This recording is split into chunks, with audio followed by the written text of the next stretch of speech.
Familia ni shule ya malezi na makuzi bora, ni mahali pa kujifunza kusamehe, kusameheana, kupenda na kupendana.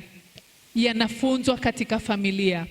Usisubiri umpeleke shule ya Katoliki useme sister atakwenda kufanya hiyo kazi. Umri mzuri wa kuhangaika na huyu mtoto, zawadi tuliopewa ni kuanzia mwaka 0 hadi miaka 3 hadi miaka 9. Ubongo wa mtoto katika kipindi hiki cha miaka 9 unakuwa kwa 90%. Tumsifu Yesu Kristo. Ndivyo wanavyotuambia wataalamu kwamba katika kipindi hiki cha miaka 9 ndicho kipindi ambacho mzazi unacho kuunda ubongo wa huyu mtoto.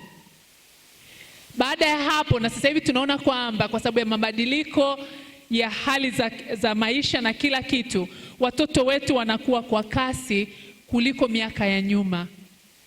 Enzi zetu mtoto binti alikuwa anavunja ungo na miaka 13, 14 mpaka 15. Lakini leo miaka 8, 9 binti ameshavunja ungo, mtoto wa kiume amesha balehe.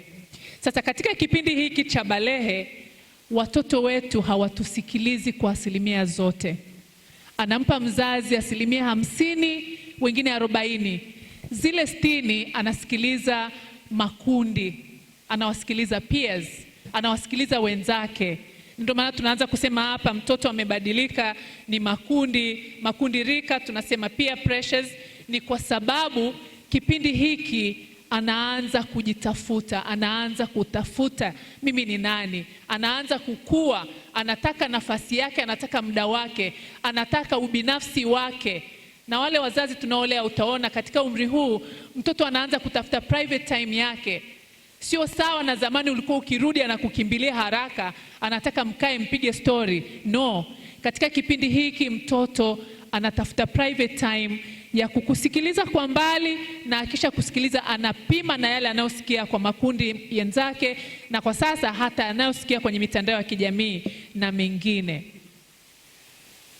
Familia ni mahali mwafaka pa kujifunza maisha ya kisakramenti, tafakari ya neno la Mungu, na kuhakikisha kwamba kweli imani inamilishwa katika matendo.